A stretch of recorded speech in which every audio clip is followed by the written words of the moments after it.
আলহামদুলিল্লাহ, সকাল সকাল চলে আসলাম ঘাস কাটার জন্য।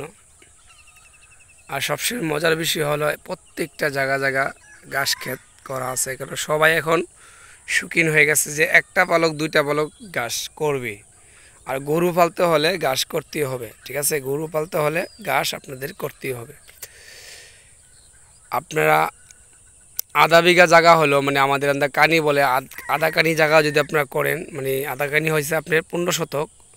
আলহামদুলিল্লাহ, আপনি 4-5টা গরু সুন্দর মতো পালতে পারবেন।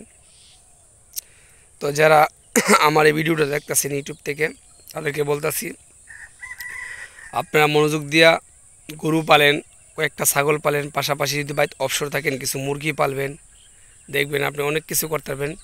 আর একটা সম্পর্ক রাখবেন সবার সাথে, এটা হচ্ছে পানি সম্পদে। আপনি সপ্তাহে একবার দুইবার যাইবেন, গেলে আপনার ডাক্তারদের সাথে পরিচয় হয়ে যাবে।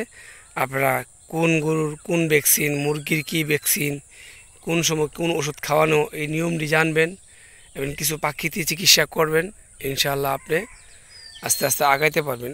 এই আমি দেখেন, প্রথম বুঝতে পারছি না, ইউটিউব আগে তো দেখি নাই, পরে না ইউটিউব দেখছি।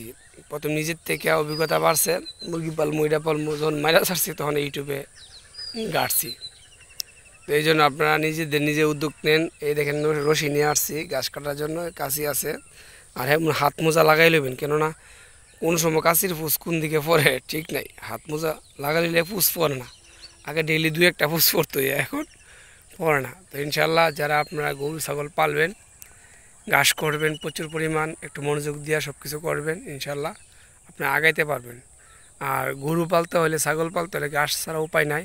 এই ঘাস অনেক উপকার করে, আপনার ঘরে লাকড়ির ব্যবস্থাও করবে যদি আপনি 2টা গরু পালেন। এই বলে শেষ করলাম। আসসালামু আলাইকুম।